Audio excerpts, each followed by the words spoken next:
मनु जी महाराज के 3 कन्याएं हुई, आपूति, देवहूति और प्रसूति।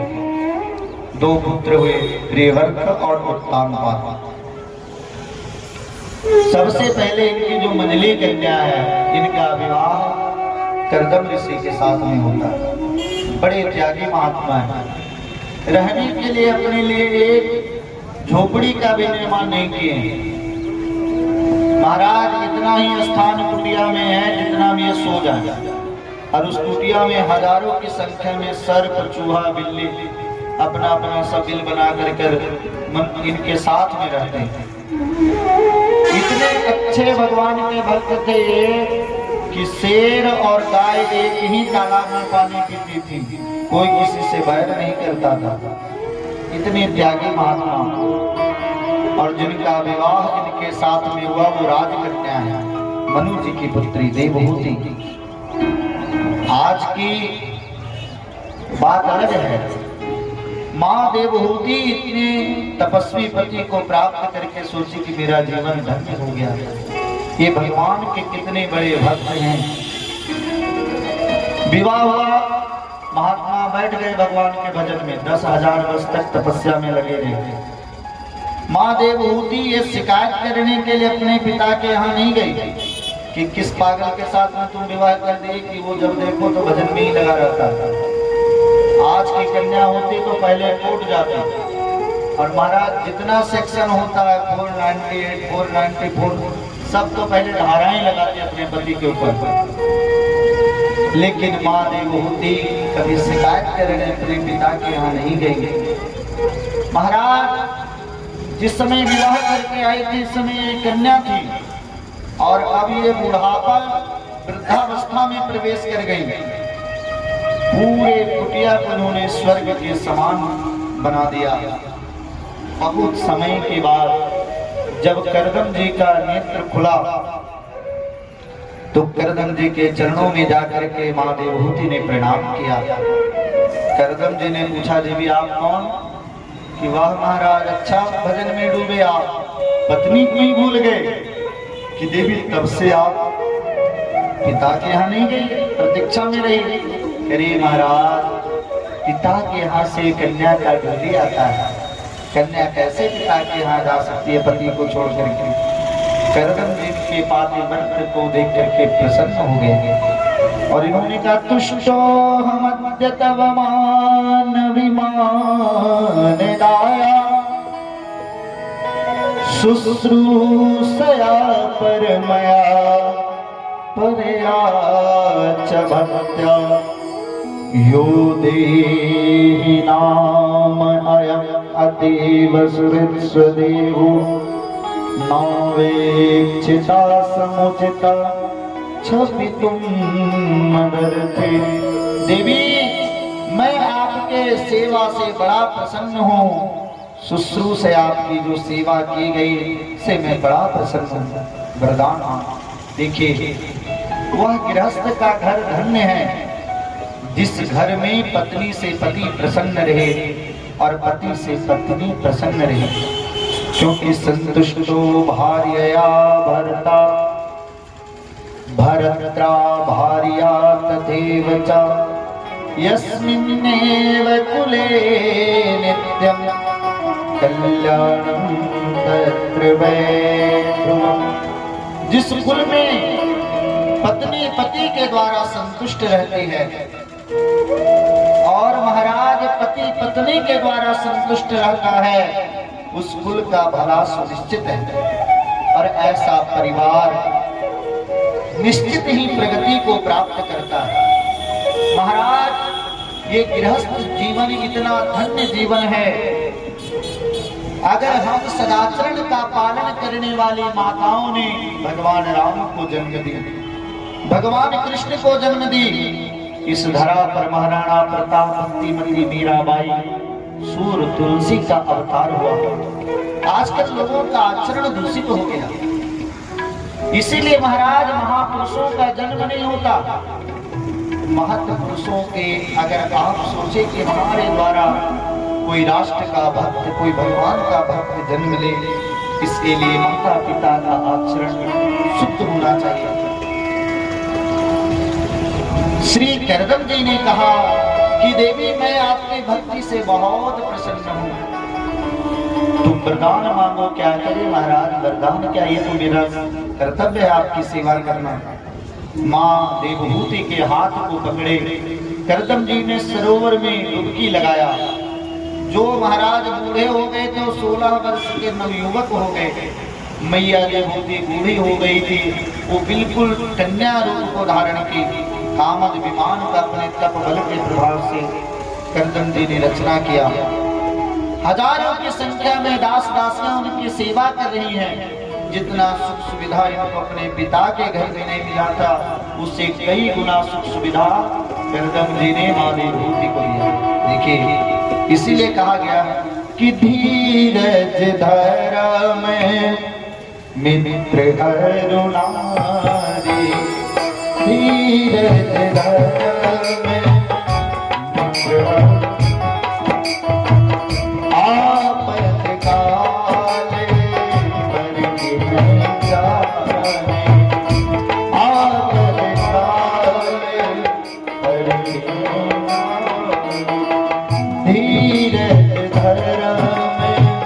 मित्र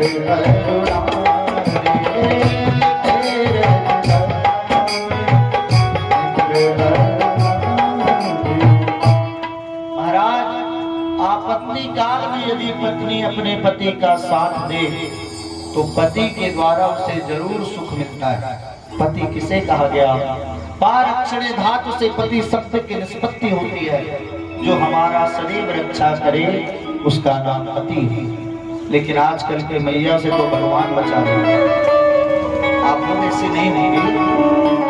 पति देव को चाय का पत्नी समझती है हमारा, ये नहीं। यहाँ पे करदम जी के 9 कन्याएं हुई। महाराज कला, ख्याति, हविर्भू, अनसुईया, सत्य, शांति, अरुंधति, क्रिया, ये सब इनकी कन्याएं हैं। सब महान कन्याएं हैं। एक दिन लोटा सोटा कमंडल उठाए गए बाबा देवी।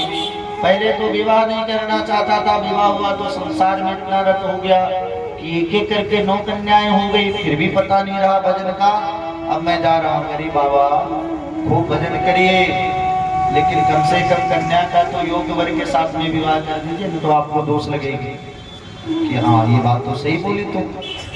अब महाराज कि भगवान भी बोले हैं कि हम तुम्हारे यहाँ पुत्र बन करके आएंगे, और भगवान की बात तो कभी मिथ्या नहीं हो सकती थी।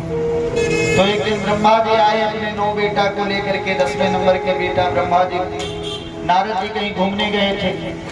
आकर के ब्रह्मा जी ने कहा कि करदम जी आपके घर 9 कन्याएं, हमारे पास 9 पुत्र, महाराज दोनों का विवाह, सभी का विवाह हो जाए तो चकाचक हो जाए। करदम जी ने कहा सुबह शीघ्रम, तुरंत सभी का विवाह हुआ। मरीचि जी के साथ में कला का विवाह हुआ। भृगु जी के साथ में ख्याति माँ का विवाह हुआ। पुलस्त्य जी के साथ में हविर्भू का विवाह हुआ। माँ अनुसुईया का विवाह अत्रि मुनि, सती अनुसुईया के बारे में आप लोग सुने होंगे, कोई नहीं की कन्या। महाराज शांति का विवाह थर्वण ऋषि के साथ में हुआ। वशिष्ठ जी की जो धर्म पत्नी है अरुंधति, जिनको राम का गुरु माता बनने का सौभाग्य मिला, वो भी इन्हीं की पुत्री है। और कर्तु का विवाह क्रिया के साथ में हुआ। फिर भगवान कपिल इनके यहाँ अवतरित हुए। बोलिए कपिल भगवान की। और भगवान कपिल का जब जन्म हुआ तब करदम जी ने कहा कि देवी अब हमें तुम महाराज आज्ञा दो, क्यों मैं भी जा करके ठाकुर जी का भजन में। इस पर दुराग्रह नहीं की माँ देवभूति, और चले गए लोटा सोटा उठा करके श्री करदम जी तपस्या करने के लिए। मैया अकेले रहती है, पुत्र है जो भगवान के भक्ति में सदैव लगा रहता है। एक दिन माँ देवभूति अवसर पा करके अपने पुत्र कपिल मुनि के पास में आए। उनकी 9 बहनें उनके सामने आए और सब आकर के भगवान कपिल से प्रश्न करती हैं। बड़ा सुंदर, जिसको सांख्य शास्त्र के नाम से संसार में जाना गया। हमारे यहाँ 6 शास्त्र हैं, उसमें से सांख्य शास्त्र के आचार्य भगवान कपिल को माना गया। महाराज दर्शन शास्त्र के आचार्य गौतम मुनि, वेदांत दर्शन के आचार्य भगवान व्यास हैं, वैशेषिक के आचार्य कणाद हैं, मीमांसा शास्त्र के आचार्य जैमिनी मुनि हैं। ये छह शास्त्रों के 6 आचार्य माने गए। माँ देवहूति आकर के और कपिल मुनि के चरणों में बैठती हैं। वो जानती कि साक्षात भगवान हैं और हमेशा भगवान के भक्ति में कपिल मुनि लगे रहते हैं।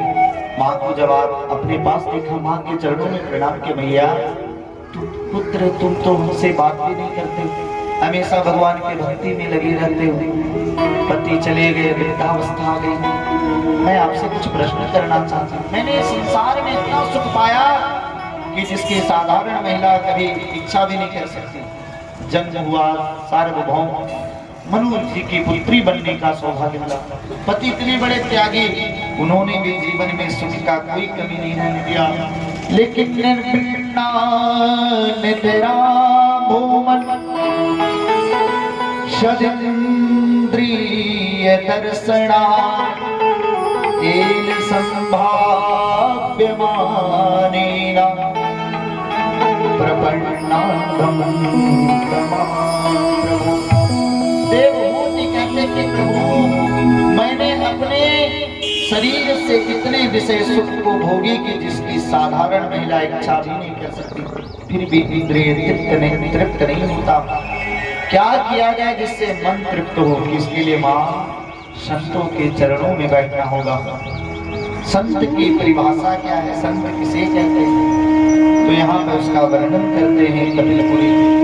अहिंसा सत्यम नस्तेयं यावदर्थ परिग्रह ब्रह्मचर्यं तपः शौचम स्वाध्याय पुरुषार्चन।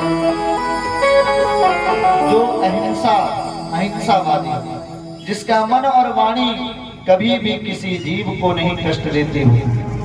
अहिंसा का अर्थ ये नहीं कि हम केवल पशुओं की हिंसा को बंद कर दिए, नहीं, किसी को वाणी के द्वारा भी कष्ट नहीं देना है, क्रिया के द्वारा भी कष्ट नहीं देना है, उसको अहिंसावादी पुरुष कहा गया। और सत्यम, जो सत्य बोले, अस्तेयम, जो चोरी नहीं करे, और जितनी आवश्यकता है इतनी ही वस्तुओं की संग्रह करे, ब्रह्मचर्य का पालन करे, जीवन में तप करे, शौच पवित्र हो, शाबाह्याभ्यंतरा शुचि, बाहर और भीतर से पवित्र हो। बगुले की तरह नहीं हो कि बाहर से तो देखने में बड़ा सुंदर लगा और अंदर से उसका हृदय पूरा मलिन है। ब्रह्मचर्य का पालन करे। माँ स्वाध्यायरत हो, मौनम सदा संजयस्थैर्यम, मौन अवस्था में रहे, वाणी का संयम हो और एक आसन पर अधिक से अधिक बैठे और ठाकुर जी का चिंतन करे। इस भाव से क्या समग्र संसार भगवान का ही बनाया हुआ है। केवल जिनको मंदिर के मूर्तियों में भगवान का दर्शन होता है और ठाकुर जी की बनाई हुई ये संसार के मूर्तियों में जो इतना अच्छा चलता फिरता मूर्ति ठाकुर जी बनाए हैं, उससे जीव घृणा करे। और मंदिर में बैठाए हुए मूर्तियों से जो केवल प्रेम करे माँ, उसका तो उसी तरह का भक्ति है जैसे कोई राख में हवन करे। राख में किया गया हवन कोई मतलब का नहीं होता। उसी तरह से सीय राम में शब जग जानी, करम प्रणाम जूरी जुग पानी। इस समग्र संसार को ठाकुर जी का स्वरूप मान करके और भगवत स्वरूप मान करके संसार के समस्त जीवों से प्रेम करे, भगवान से बहुत प्रेम करे। ठाकुर जी का पूजन पाठ अपने हाथों से करे, कभी किसी के भरोसे नहीं छोड़े। इस तरह से शांति का उपदेश भगवान कपिल ने किया और आज भी आकर के गंगा सागर में भगवान कपिल विराजते। अब इनकी जो बड़ी पुत्री थी जिनका नाम था आकुति, आकुति जी का विवाह मनोस्तो सतरूपाया तिस्रा कन्याश्च जगगिरे आकुतिर्देव होतिश्च प्रसूतिर्विश्रुता। मनु महाराज की जो बड़ी बेटी है आकुति, इनका विवाह रुचिक प्रजापति के साथ में हुआ। इनके ही पुत्र साक्षात भगवान यज्ञ नारायण हुए। बोलिए यज्ञ नारायण भगवान की। जिनका विवाह दक्षिणा के साथ में हुआ। इसलिए आप कोई भी सत्कार्य करते हैं तो उसमें दक्षिणा देने का विधान बना, क्योंकि यज्ञ की पत्नी ही दक्षिणा है। और महाराज इनकी जो छोटी पुत्री थी प्रसूति, इनका विवाह दक्ष प्रजापति के साथ में हुआ। प्रजापति दक्ष की 16 कन्याएं हैं। उन 16 कन्याओं में से 13 कन्या तो धर्म के साथ में ब्याह दी गई, और उन्हीं एक धर्म की पत्नी से भगवान नर और नारायण का प्रादुर्भाव। बोलिए नर नारायण भगवान की।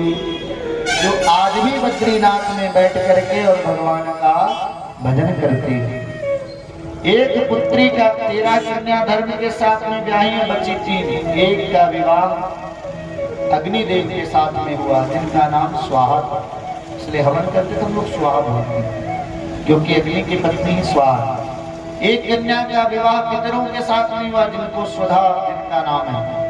और जो सबसे छोटी कन्या थी, उनका विवाह भगवान शिव के साथ में हुआ, इनका नाम सती है। एक बार प्रजापति दक्ष ने बहुत बड़े यज्ञ का आयोजन किया। उस यज्ञ में उसने विश्व के सभी देवी देवताओं को आमंत्रित किया, लेकिन भगवान शिव को आमंत्रित नहीं किया। क्यों? क्योंकि प्रजापति दक्ष जब एक बार सभा में आया तो सब लोग देख करके प्रजापति दक्ष को खड़े हुए, लेकिन भगवान शिव भगवान के भजन में थे, इसलिए उनको पता ही नहीं चला कि कब प्रजापति दक्ष आ जाए। इससे इसके मन में अपमान की भावना जगी और इसने बहुत बड़े यज्ञ का आयोजन किया। उस यज्ञ में उसने सभी को निमंत्रण दिया, लेकिन शिव को निमंत्रण नहीं दिया। शिव का अर्थ क्या है नारायण? शिव कहते हैं कल्याण। सम कल्याण करोति शंकरा। हम किसी भी सत्कार्य को करें और कल्याण को यदि स्थान नहीं देंगे तो सत्कार्य कभी पूरा नहीं होगा, जिसके कारण प्रजापति दक्ष का यज्ञ जो है ध्वंस हुआ। और महाराज प्रजापति दक्ष के उस यज्ञ में गर्दन भी कटी। बाद में शंकर जी कृपा करके बकरे का गर्दन उनके सर के ऊपर लगाई। तो यहाँ प्रजापति दक्ष की कथा। उसके बाद प्रिय व्रतो तान पादो सतरो पापते सुतो वासुदेवस्य कलया इनके 2 पुत्र हैं, प्रियव्रत और उत्तानपाद। उसमें सबसे पहले महाराज उत्तानपाद की कथा थी। हम सभी जीव उत्तानपाद हैं। उत्तानपाद किसे कहा गया? जिसका पैर ऊपर हो और माथा नीचे। तो हम लोग जब मातृ गर्भ में रहते हैं तो हम सबों की भी स्थिति यही रहती है। उत ऊर्ध्वो पादो यस्य स उत्तानपादः। हम लोग का पैर ऊपर रहता है, माथा नीचे। हम ये उत्तानपाद कोई और नहीं है, हम समूह की कथा है। महाराज उत्तानपाद की बड़ी पत्नी थी सुमति। बहुत अच्छी, बहुत धार्मिक थी, धर्म बहुत मानती थी। धर्म कर्म में इनका सदैव मन लगता था। लेकिन राजा एक बार जब मृग शिकार के लिए गया तो वहां इसने एक राजकन्या को देखा, सुरुचि का रूप में पागल हो गया, उसको भी ले आया घर। जब घर आई सुरुचि तब बोली ये कौन है कि ये हमारी बड़ी बहन की ये रहेगी मान में, तो मैं नहीं रहूंगा। हम लोगों की भी ये स्थिति थी। सुंदरमती जिसको सुमति कहा था, लेकिन सुरुचि स्वस्थ रुचि यस्य सह सुरुचि, जो अपनी रुचि के अनुसार अपने कार्यों को संपादिके। सुमति तो कहता भाई ये कार्य मत करो, गलत है, लेकिन फिर अपना बुद्धि उतर के कि कैसे चलती, अरे ये सब कहने सुनने के लिए अच्छे हैं भाई। व्यवहार में अगर झूठ नहीं बोला जाए, छल नहीं किया जाए तो व्यवहार कैसे चलेगी? तो हम सब लोग सुरुचि के गुलाम हैं। ये उत्तानपाद भी सुरुचि के रूप का गुलाम हो गया, रानी को त्याग दिया। रानी बाहर रहती थी, नित्य प्रति सत्संग में जाया करती थी, बहुत अच्छी थी। सुमति जैसी माँ और सुमति जैसी पत्नी जिसको मिल जाए उसके जीवन का कल्याण निश्चित होता है। नारायण घर किसे कहा गया? घर को घर नहीं कहा गया जो मिट्टी सीमेंट ईटे आदि के सरिये आदि के द्वारा बनाया जाए ना। गृहम गृहमित्याहो गृहिणी गृहमुच्यते। जिस घर में गृहिणी हो उसी घर को घर कहा गया। घर की शोभा गृहिणी से है। तो यहाँ पर ध्रुव जी भी रोज जाया करते थे सत्संग में। एक बार इनको किसी ने पूछा कि भाई तुम्हारे पिता कौन है? ध्रुव जी कई बार माँ को पूछेंगे, माँ हमारे पिता कौन है, तुम परिचय दो। इस बात को टाल दिया करते थे जब इस संवाद को चलाते थे। लेकिन एक दिन बहुत जिद करने लगे। तब इन्होंने कहा कि पुत्र, जो इस समय पूरे भूतल के एकमात्र एक छत्र राजा हैं जिनका नाम उत्तानपाद है, वही आपके पिता हैं। ध्रुव जी जब पिता के बारे में परिचय लिया तो अपने पिता से मिलने के लिए देखिए, जिस समय ध्रुव जी गए तो उत्तानपाद के हृदय में वात्सल्य छा गया। उठा करके अपने गोद में बैठाए ध्रुव जी को। एकदा सुरुचे पुत्रम अंगम मारोप्य लालयन् उत्तमं नारुरुक्षन्तम् ध्रुवं राजा निनन्दता। उसी समय सुरुचि भी अपने गोदी में अपने उसका भी एक पुत्र था जिसका नाम उत्तम था, उत्तम को बैठाए हुए थे।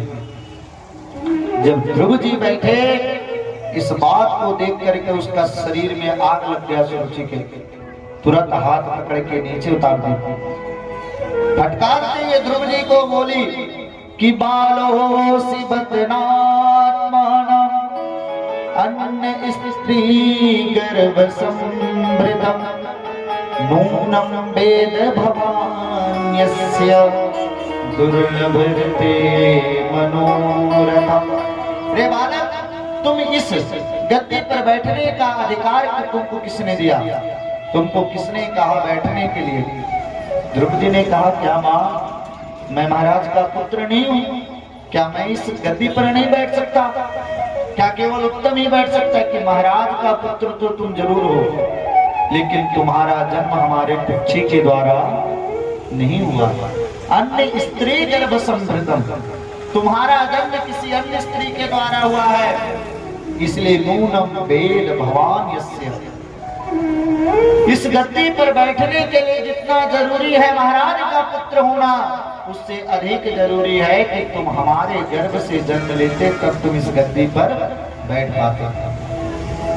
यदि तुम इस गद्दी पर बैठना चाहते हो ध्रुव, तो सबसे पहले जा करके तुम भगवान का भजन करो, और भगवान जब तुम पर प्रसन्न हो जाएं, तब तुम भगवान से प्रार्थना करना, ठाकुर जी से ये वरदान मांगना कि हे ठाकुर, दोबारा जब भी हमारा जन्म हो तो मां सुरुचि के गर्भ से हो, तभी तुम इस गद्दी पर बैठ सकते, अन्यथा तुम इस गद्दी पर बैठ नहीं सकते। नारायण, मां सुरुचि के इन वाक्यों ने भगवान और भक्त दोनों का अपमान किया। भक्त का तो अपमान सुरुचि कर ही रही है, लेकिन भगवान का भी अपमान की। क्यों? उन्होंने भगवान का साधन करने के लिए कही और साध अपने गर्भ को बनाया। हम लोग भगवान की कथा क्यों सुनते हैं? कि दोबारा हमें माँ के गर्भ में नहीं आना पड़ता, क्योंकि गर्भवासम समस्त दुःखम न भूतो न भविष्यति। जीव इसलिए भगवान की कथा को श्रवण करता है कि उसका आवागमन का चक्कर से ठाकुर जी से मुक्ति दिलाए। लेकिन माँ सुरुचि कहते हैं कि पहले तुम भगवान का भजन करो, और भगवान जब प्रसन्न हो जाए तो हमारे गर्भ से जन्म देने के लिए तुम भगवान से प्रार्थना करना। महाराज, जैसे कोई सर्प के पूंछ के ऊपर अपना पैर रख दे, उसके बाद सर्प जैसे क्रोध से तिलमिला जाए, वही स्थिति ध्रुव जी की है। ध्रुव जी माँ के पास आए, बहुत क्रोध अवस्था में है, बहुत गुस्से में। माँ, क्या मैंने तुम्हारे गर्भ से जन्म लेकर के कोई बहुत बड़ा अपराध कर दिया? किसने कहा? करे वो सुरुचि कहती है कि तुम किसी अन्य स्त्री के गर्भ से जन्म लिए हो, इसलिए तुम इस राजगद्दी पर नहीं बैठ सकते। धन्य है माँ सुनीति का धैर्य। सुनीति माँ के मन में कोई क्रोध नहीं आया। धीरे से अपने हाथ को फेरी अपने ध्रुव के ऊपर, मस्तक के ऊपर, पुत्र शांत। मां मंगलम तात परे सुमस्था भोक्ते जनो यत पर दुःखदस्तत्। पुत्र, तुम माँ के प्रति मन में कोई बैरभाव नहीं रखना। देखो, वो तुम्हारी भी माता है और अपने भी माँ से 10 गुना अधिक महत्व भी माता का होता है, सौतेली माता का होता है। ध्रुव, तुम तो अपने पिता का परिचय पूछे, हम तुमको पिता का भी परिचय नहीं दे पाई। मैं इतनी अल्पज्ञ हूँ, लेकिन सोचो वो सुरुचि कितनी ज्ञानी है कि वो तुमको परम पिता का परिचय दे दी। सत्यम सुरुच्या विहितम भवान यदुर्भगाया उदरे गृहीता। पुत्र, सुरुचि ने बिल्कुल सही कहा, तुम्हें ठाकुर जी का भजन करना चाहिए, क्योंकि भगवान ही तुम्हारे अपने हैं और तुम भगवान के हो। इस बात को तुम कभी भूलो नहीं। तो महाराज, इस तरह से जब माँ सुरुचि ने अपने पुत्र को उपदेश किए, तो भाई वो भगवान कहाँ रहते माँ, आप हमको बताएं। कह रही, ऐसा कौन सा स्थान है पुत्र जहाँ पर भगवान नहीं? ऐसा कोई स्थान नहीं जहाँ पर ठाकुर जी का निवास नहीं है। क्योंकि जब दात नहीं तब दूध दियो, अब दात दियो तो है अन्न भी दही है। देखिए, जिस समय दांत नहीं होता बालक के मुख में, तो भगवान उसको दूध की व्यवस्था करते हैं।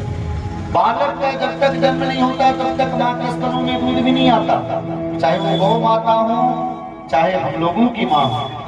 भगवान जन्म से पहले हमारे लिए भोजन की व्यवस्था करते थे, और जब दांत देते तो भोजन की भी व्यवस्था ठाकुर जी करते थे। अब हम लोगों के मन में ये चिंता हो जाएगी, हम तो कमाते हैं तब खाते हैं। अरे आप हम कमा के खाते हैं, लेकिन संसार में ऐसे कई जीव जंतु जो कभी किसी की मजदूरी नहीं करते। अरे जीव बसे जल में थल में, सतिन की सुधिले स्वतो लई है। अरे रे जान को देत अजान को देत, जहान को देत सो तो ही को दे। जो संपूर्ण संसार को दे रहा है, दुर्ग वो तुमको भी देगा। क्योंकि काहे को सोच करे मन मूरत, सोच करे कुछ हाथ नहीं। इसलिए भक्त लोग आते हैं कि गरज है किशोरी जी, राधा रानी से या माँ जानकी से, अरे हमें आप ही से न मतलब हमें है, जगत में किसी से गरज है किशोरी जी, हमें आप ही से गरज है किशोरी, हमें आप ही से न मतलब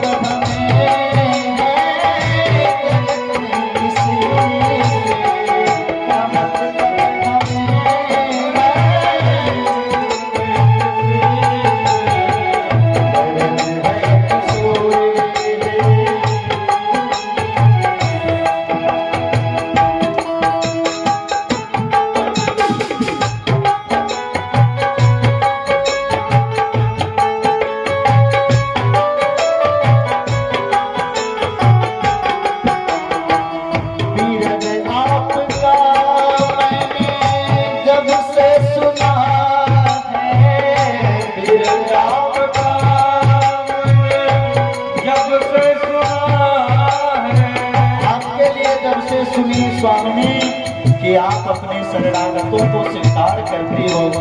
आप बिरद आपका मैंने जब से सुना है, बिरद आपका मैंने जब से सुना है, लगन लग गई है मिलन की कभी से, लगन लग गई है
तो नारायण पुत्र तुम जा करके भगवान का भजन करो, वही ठाकुर तुम्हारा कल्याण करेंगे, उनके अतिरिक्त तुम्हारा कोई कल्याण नहीं कर सकता। और महाराज ऐसी माँ जिसको जीवन में मिल जाए उससे भगवान बहुत अधिक दूर नहीं होते। संसार में 3 माताएं सबसे बड़ी हुई, उसे तो सभी माँ बड़ी हैं, माँ सबसे जहां लग जाए वही बड़ी है। लेकिन 3 माताओं का महाराज पुराणों ने दिल खोल करके, हृदय खोल करके उनकी व्याख्या करी। एक माँ हुई माँ मंदालसा, जिन्होंने अपने पुत्रों को भगवान से जोड़ा। एक माँ जिनकी हम लोग कथा सुन रहे हैं। और तीसरी माँ हुई माँ सुमित्रा। जब राम जी को वनवास हुआ तो राम जी के साथ में अपने पुत्र लक्ष्मण को जोड़ दी, क्योंकि कहा गया तू शीलो मातृदोषेन पितृदोषेन मूर्खता और कार्पण्यम वंश दोषेन आत्मदोषाद् दरिद्रति। नारायण माँ में अगर किसी प्रकार का दोष हो तो उनका जो संतान होता है वो चरित्रहीन हो जाता है। पिता में यदि किसी प्रकार का दोष हो तो उनके संतान मूर्ख होते हैं। अगर वंश में किसी प्रकार का दोष हो तो पुत्र कायर होते हैं। और महाराज अगर अपने अंदर किसी प्रकार का दोष आ जाए, स्वयं के अंदर किसी प्रकार का दोष हो तो व्यक्ति दरिद्र होता है। इन सभी दोषों से श्री ध्रुव जी मुक्त हैं। श्री ध्रुव जी निकले हैं, बहुत छोटी अवस्था है, 5 साल की अवस्था है, भगवान का भजन करने के लिए। लेकिन बिना गुरु का भगवान को कोई प्राप्त नहीं कर सकते। और देखिए अगर एक सच्चा शिष्य बनने के हमारे मन में इच्छा हो जाए तब गुरु हमसे दूर नहीं। नारद जी आए, प्रहलाद जी को समझाए, सियाराम ध्रुव जी को समझाए, पुत्र कहाँ जा रहे हो? नारद जी जा रहे भगवान को प्राप्त करने के लिए। अरे भैया भी खेलने कूदने का उम्र है, जानते हो जिस भगवान को तुम प्राप्त करने के लिए जा रहे हो, लोग हजारों हजारों साल तक तपस्या करते हैं, बड़ी बड़ी जटाएं महात्माओं को देख रहे हो, बड़े बड़े नाखून हो गए, बाल हो गए, इन लोग अभी तक भगवान का एक झलक भी प्राप्त नहीं कर पाए। तुम माँ के थोड़े से वाक्य के लिए घर द्वार छोड़ दे। अरे जाओ तुम खेलो कूदो भैया। नारद जी मैं लौट करके जाने वाला नहीं। माँ के वाक्यों ने हमारे हृदय को महाराज विदीर्ण कर दिया, छेद कर दिया। इस हृदय की ज्वाला तब तक शांत नहीं होगी जब तक भगवान मिल नहीं जाए। ध्रुव तुम्हें पता है इतिहास पुराणादि वेद शास्त्र विधि बिना केवला हेतु के भक्ति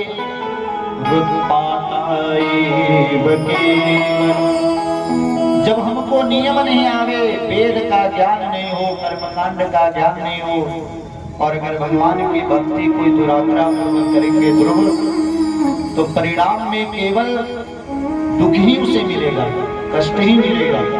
इसलिए जाओ तुम लौट करके। ध्रुव जी ने कहा नहीं नारद जी लौट करके तो मैं जाने वाला नहीं। इनकी भक्ति को देख करके नारद जी ने धन्य हो ध्रुव, जाओ तुम जाकर के मधुबन में भगवान का भजन करो।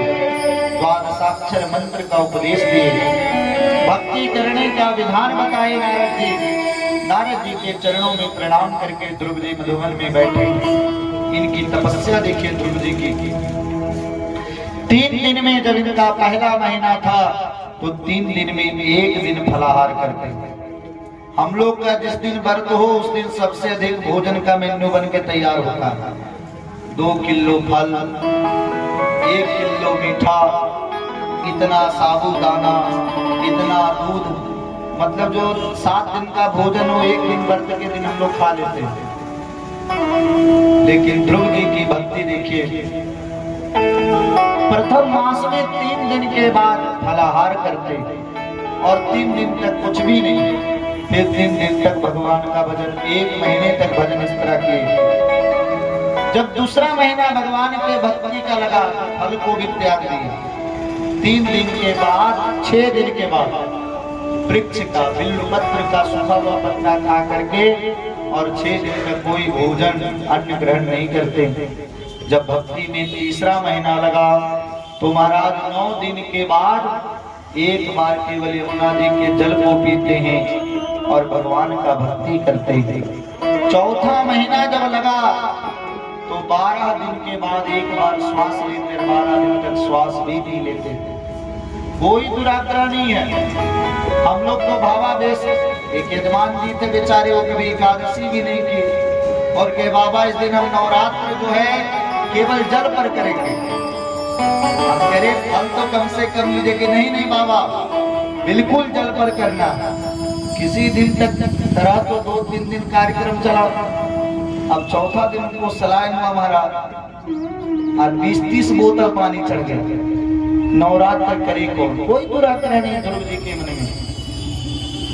धीरे धीरे भक्ति की कसौटी को कसते जा रहे और नारायण ने जब इनके भजन का 5वां महीना लगा तो एक अंगूठे के भार से अपने दोनों हाथों को ऊपर खड़ा किए, एक पैर पर खड़ा होकर के भगवान के स्वरूप का चिंतन करते हुए महाराज और ठाकुर जी का ध्यान करने लगे। जब ये भगवान के नामों में अपने मन को टिकाए, श्वास का भी परित्याग कर लिए तो दुनिया का हवा रुक गई। सब नीचे निश्चेतन हो गए, सब अचेतन हो गए, सब मरने की स्थिति में आ गए। सब देवता लोग भगवान के पास पहुंचे। भगवान के पास आकर के देवताओं ने प्रार्थना करी कि नैवं विदामो भगवन प्राण रोग चराचरस्या खिल सत्वधाम्ना विदेहि तन्नो वृजिना विमोक्ष प्राप्ता वयं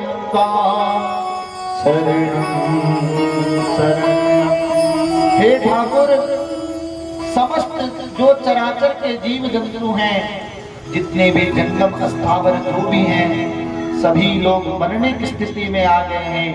आप हम लोगों की रक्षा करिए। हम सभी देवता आपके शरण में हैं। पारीनाथ करिपाई गोसाई भूतल परवल के नाई। भगवान बहुत प्रसन्न। दुनिया में भक्त भगवान का दर्शन करने के लिए जाता है, लेकिन धन्य है ध्रुव जी महाराज, जिनका दर्शन करने के लिए साक्षात भगवान आए।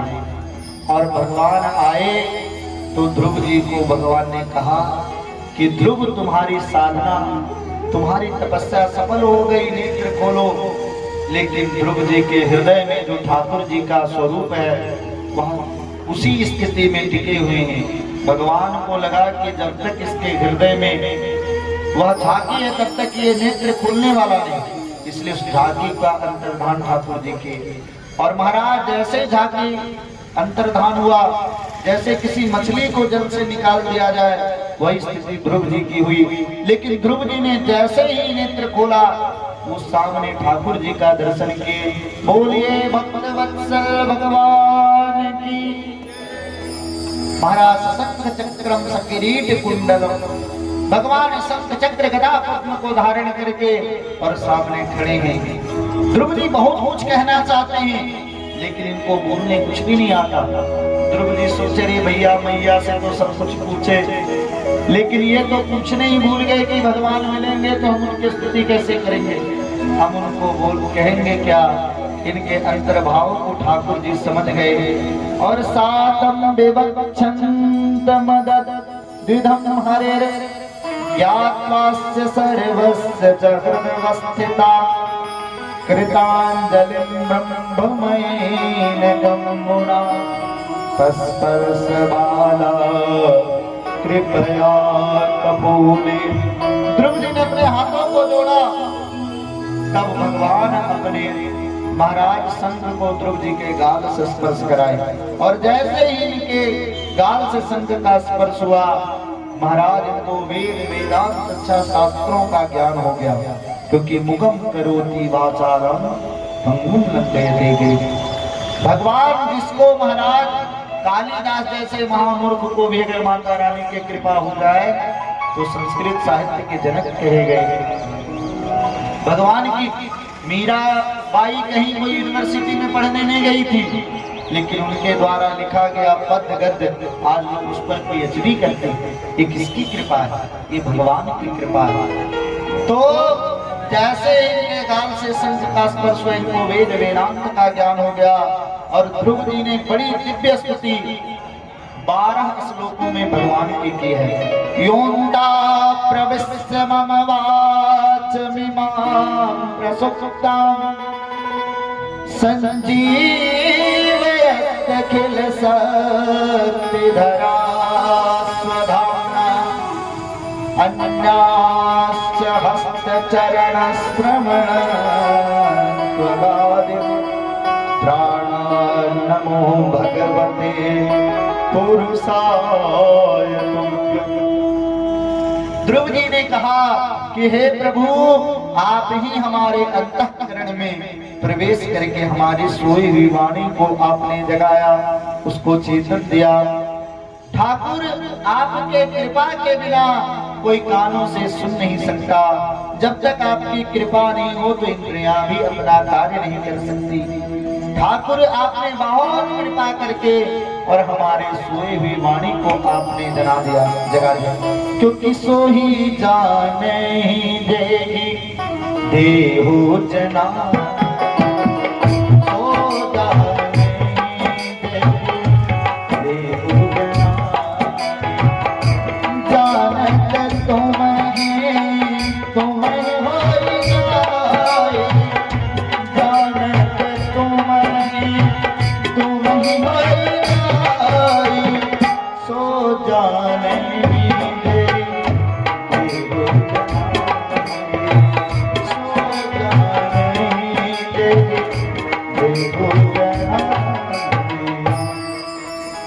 वही जान सकता है जिसको आप जनाना चाहते हैं। ठाकुर, ये आपकी बड़ी कृपा है कि आपने अपना परिचय हमें दिया। ध्रुव, तुम हमें कुछ मांगो। अरे कुछ नहीं चाहिए। नहीं नहीं नहीं, तुम राज सत्ता की अभिलाषा लेकर के आए थे, इसलिए जाओ पहले तो तुम खूब राज्य करो, और जब इस भूतल का राज्य कर लोगे तो हमारे लोक की प्राप्ति तुम करोगे। लोग कहते हैं कि बुढ़ापा में हम भगवान का भजन करेंगे। ध्रुव जी की व्यवस्था केवल 6 वर्ष की है। देखिए, अगर आपको तैरना सीखना हो तो बचपन में सीखना पड़ेगा। अवस्था अगर 80 साल की हो जाएगी, अगर आपको कोई नदी में छोड़ देगा और अगर तैरने आते तो उस समय भी तैर के आप निकल जाइए हाथ पैर चला के। और 80 साल में अगर कोई कहे कि तुम तैरने सीखो तो सिखाइएगा क्या? ठाकुर जी के पास चल जाइए। इसीलिए भगवान के भक्ति का अभ्यास बचपन से ही करनी चाहिए। ठाकुर जी का भजन कभी भी कल पर मत छोड़ो। ये ध्रुव जी का चरित्र हमें संदेश देता है। तो ध्रुव जी ने 6 वर्ष की अवस्था में भगवत प्राप्ति इन्होंने करी। नारायण इनका 2 विवाह हुआ, भ्रमी और इला। घर आए तो महाराज तानपाद को नारद जी बहुत फटकारे कि तुम इतने कामी हो, ये हो वो। और तानपाद को अपनी गलतियों का पता चला। ध्रुव जी आए तो इनको अयोध्या के ही राजा, ये तो तानपाद अयोध्या के राजगद्दी पर बैठा करके इनका राज्य तिलक करते हैं। और पति पत्नी दोनों भजन, तीनों जाकर के जंगल में वन प्रदेश में भजन करते हैं। महाराज एक दिन ध्रुव जी का जो छोटा भाई है उत्कल, उसका जो है यक्षों के साथ में झगड़ा हो गया। उत्कल यक्षों के हाथों मारा गया। माँ भी पुत्र को ढूंढते हुए निकली, सुरुचिर उन्होंने भी अपने प्राणों को त्याग दिया। इस बात से ध्रुव जी को क्रोध आया। ध्रुव जी ने यक्षों के ऊपर चढ़ाई की और कई यक्षों को मार डाले। तब इनके जो दादा मनु जी हैं कि ध्रुव, तुम जिस मार्ग पर चल चुके हो ये मार्ग भक्तों का नहीं है। तुमने एक अपराधी अपने भाई उत्तम के लिए तुमने कई निरपराध यक्षों को मार डाला, अच्छी बात नहीं है। ध्रुव जी को अपनी गलतियों का पता चला। प्रश्न होता है कि ध्रुव जी भगवान के भक्त हैं, तब ध्रुव जी के मन में क्रोध कैसे आया? देखिए, ध्रुव जी भक्त तो जरूर है, लेकिन ध्रुव जी के जीवन में सत्संग नहीं है। भक्ति को टीकने के लिए सत्संग की बहुत आवश्यकता पड़ती है, क्योंकि प्रथम भक्ति, नवधा भक्ति में प्रथम भक्ति संतों का संग कहा गया और दूसरी रतिमा कथा प्रसंग। देखिए, जीवन में भक्ति ठहरी रहे, भक्ति अबाधित रूप से बनी रहे, तो उसके लिए जीवन में सत्संग बहुत जरूरी है। और सत्संग जो भगवान से जोड़ने वाली है। आजकल तो लोग सत्संग के नाम पर भी इतना आडंबर और पाखंड कर रहे महाराज। आए दिन तो एक भगवान पैदा हो जाता है समाज में, और उन भगवानों की जब वो पट्टी पोल खुलती तो उनकी इतनी जरूरत होती, ठाकुर जी बचाने उनको। तो जीवन में सत्संग की बहुत आवश्यकता है। तो ध्रुव जी के जीवन में सत्संग नहीं था, इसलिए ध्रुव जी ने अब संपूर्ण राजपाठ आदि का परित्याग किया। और ये भी क्योंकि चौथे पंजायन पकानन एकांतवास करके और भक्त प्रति भगवान की कथा सुनकर भगवान का भजन करते थे। बहुत समय तक तपस्या किए, भगवान के पार्षद आए कि ध्रुव जी आपका समय पूरा हो गया, आप हमारे साथ चलिए। ध्रुव जी जाने के लिए तैयार हुए, तब मृत्यु देव आए कि महाराज आप खूब जाइए, लेकिन पहले हमको तो स्वीकार करिए, क्योंकि ये मृत्यु लोक है। ठीक है, सर झुकाइए। मृत्यु ने अपने सर को झुकाया और मृत्यु मूर्धनि पदम दत्वा आरुरोहात भूतम गृहम। मृत्यु के सर के ऊपर अपने पैर को रख करके और विमान पर बैठ करके ध्रुव जी जाते हैं। देखिए, ये भगवान के भक्ति का महत्व है, भक्ति का प्रभाव है कि मृत्यु भी जो भगवान के भक्त हैं उनके सामने अपने सर को झुका लेते हैं। ध्रुव जी जब जाने लगे तो ध्रुव जी ने कहे, भैया जल्दी जल्दी में तो हम अपने माँ को लाना ही भूल गए, जिसके कारण हमने भगवान को प्राप्त किया।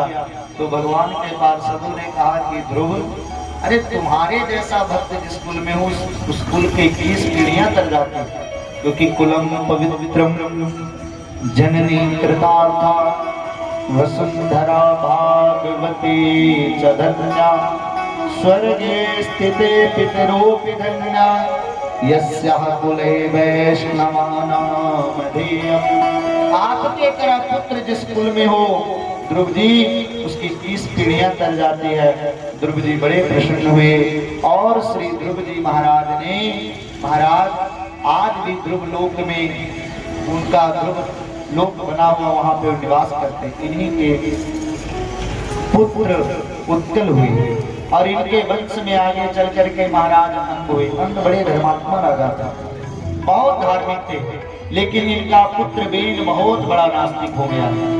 बेन जब हुआ तो बेन ने अपने नगर में ढिढोरा पिटवाया कि आज से हमारे नगर में कोई धर्म कार्य नहीं करेगा, कोई पूजा पाठ नहीं करेगा, कोई हवन नहीं करेगा। और नारायण, मैं आपको एक बात बताऊं, अगर किसी के मन में इनके प्रति अगर दुर्भाव आ गया, कुभाव आ गया, तो उसका नाश में बहुत अधिक समय नहीं लगता। किसके किसके प्रति? कि यदा देवेषु वेदेषु गोषु विप्रेषु साधुषु धर्मे मयि च विद्वेषा सावासो विनश्यति। जो महाराज देवताओं के प्रति मन में कुभाव रखे, घृणा का भावना रखे, वेदों के प्रति जो कुभाव रखे, गौ के प्रति जो कुभाव रखे, ब्राह्मणों के प्रति, साधुओं के प्रति जो अच्छा भाव नहीं रखे, उसके नाश में बहुत अधिक समय नहीं लगता। ये वेद ने कहा कि अगर आज से किसी को भगवान का पूजा करना है तो राजा ही सबसे बड़ा भगवान होता है। बेनाय नमः कह के मेरा पूजा करो। किसी को अगर हवन करना है तो बेनाय स्वाहा कह करके जप करो। महाराज महात्मा लोग समझाने आए, आप ऐसा मत करिए। आपके कुल में बहुत धर्मात्मा राजा हुए, ध्रुव जी हुए, जो भगवान को प्राप्त किए। महात्मा लोग उनको डांटने लगा, मूर्ख तुम लोग महाराज राजा से प्रेम नहीं करके ये पर पति के समान परदार से प्रेम करते हो। ये भगवान क्या होता है? सब दुनिया के जितने देवी देवता हैं सब राजा के अंग में निवास करते हैं। महात्माओं को क्रोध आया, महात्माओं ने श्राप दे कि जाओ तो भस्म हो जाओ। अब भाई जब श्राप दे तुरंत बेल मर गया। महात्मा लोग सोचे कि अच्छा है समझाने आए, समझाते समझाते किसको भगवान के पास ही भेज दिए। अब दुनिया की व्यवस्था कैसे चलेगी? तब उसके शरीर का मंथन किया गया बेल का। निषाद जाति का उत्पत्ति हुआ। निषाद कुल काला कलूटे व्यक्ति। आज्ञा करिए क्या करें कि आप लोग शांत रहिए। महाराज पुनः जब शरीर का मंथन हुआ तो भगवान पृथु का जन्म हुआ। बोलिए पृथु भगवान की। पृथु जी जब जन्म लिए तो बेल के पाप के कारण इनके राज्य में अकाल पड़ने लगा, दुर्भिक्ष पड़ने लगा। प्रजा सब अन्न के बिना मरने लगे। अपना भंडार पृथु जी ने खोल दिया। पृथु जी बहुत धार्मिक राजा हुए कि आप लोगों को जो भी वस्तु चाहिए आप लोग प्रेम पूर्वक हमारे भंडार से ले जाए आए। एक दिन इनको क्रोध आया, वसुंधरे तुम्हारा ये कार्य है कि तुम एक दाना लेकर कर बदले में तुम 100 दाना संसार को दो। मां पृथ्वी नहीं आई। इन्होंने धनुष के ऊपर अपने बाण को चढ़ाया।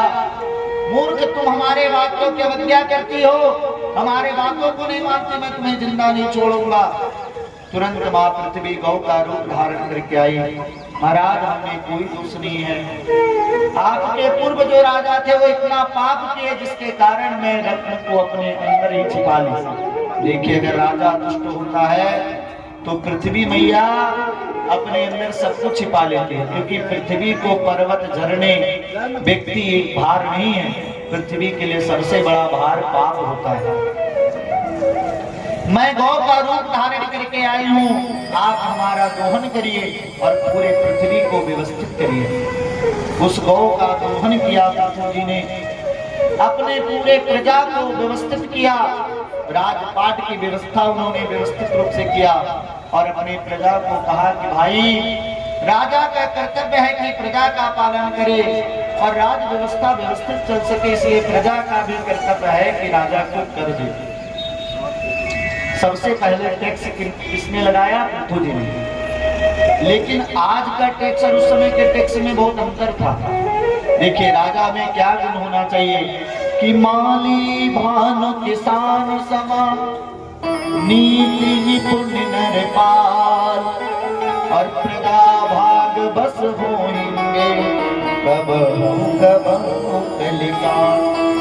राजा को में माली का गुण होना चाहिए। माली क्या करता है? माली महाराज अपने बगीचे का समुचित व्यवस्था करता है, उसको सींचता है। पौधा जब अच्छे होते जब पुष्प खिलता है खिले हुए पुष्पों को तोड़ता है, वो कलियों को नहीं तोड़ता, डाली को नहीं तोड़ता।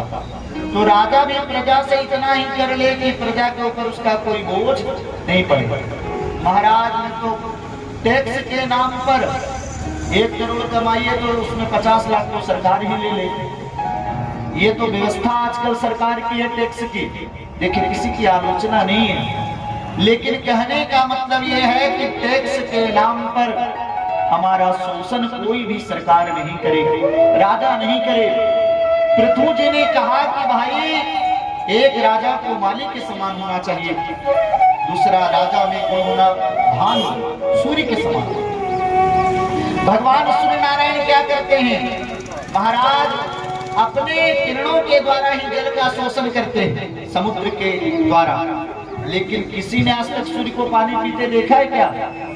आपको कोई पूछे कि सूर्य भगवान कितना लीटर पानी पिए, आप प्रमाण दे सकते हैं क्या? नहीं दे सकते, क्योंकि पीते हुए उनको कोई नहीं देखता। लेकिन जब वही सूर्य बादलों के माध्यम से जब वृष्टि करते हैं तो संसार में सभी लोग प्रसन्न होते हैं, क्योंकि बरसत हर्षत लोग सभा करसत लखई न कोई। भाई जब सूर्य भगवान जब बरसते हैं बादलों के माध्यम से उस जल की जब वृष्टि करते हैं तो प्रजा पशु सब खुश हो जाते हैं। तो राजा में दूसरा गुण होना चाहिए सूर्य का, तीसरा गुण होना चाहिए किसान का। एक किसान क्या करता है? अपने खेत में फसल की वृद्धि के लिए कंकड़ को चुनता है, घास को चुनता है, उसको खूब जुताई करता है महाराज, ताकि वो बीज को अंकुर और उसको वृद्धि करने योग्य वह भूमि बन जाए। राजा को भी ऐसे ही होना चाहिए। समाज में जो अच्छे लोग हैं उनको जो दुष्ट लोग कष्ट दे रहे हैं ऐसे लोगों को उचित दंड दे, योगी बाबा की तरह। बिल्कुल जो दंड का अधिकारी है उस पे कभी भी दया नहीं करनी चाहिए, उसको उचित दंड दे। और महाराज जो अच्छे लोग हैं उसको सभी व्यवस्था करना ये राजा का कर्तव्य है। ये सबसे पहले उपदेश किसने दिया? पृथु जी ने। आपकी जो भी स्वेच्छा हो, आप जो कमाते उसमें कुछ हम राज्य व्यवस्था को चला पावे, इसलिए कुछ कर दें सभी प्रजा के। महाराज आपके तरह धार्मिक राजा को कर देना हम लोगों के लिए सौभाग्य होगा। प्रसन्नता पूर्वक सभी लोग देते थे। पृथु जी ने इस पृथ्वी की संपूर्ण व्यवस्थाएं की, झरने, नदी और तालाब आदि सबकी व्यवस्था की। महाराज अर्ची के साथ में इनका विवाह हुआ जो मां लक्ष्मी की स्वरूपा है। और पृथु जी की इतनी अच्छी व्यवस्था करने के कारण ही इस जमीन का, इस भूमि का एक नाम पृथ्वी भी पड़ा। ये पृथु जी का देन है। तब से लोग पृथ्वी के भी नाम से जानने लगे। पृथु जी बड़े धार्मिक राजा थे। भगवान का पूजन यज्ञ कार्य करना, इन्होंने एक एक करके 99 महाराज यज्ञ को कर डाला, यज्ञ यज्ञ। और जिसका 100 यज्ञ यज्ञ हो जाता है वो इंद्र पद का अधिकारी हो जाता है। तो 100वां यज्ञ यज्ञ का जब इन्होंने संकल्प लिया तो इनके यज्ञ को चुरा करके ले गए इंद्र। फिर भाई महात्माओं को पूछा, भाई कहाँ गया? पकड़ के लाए, पुनः जब छोड़े तब फिर ले गया पकड़ के।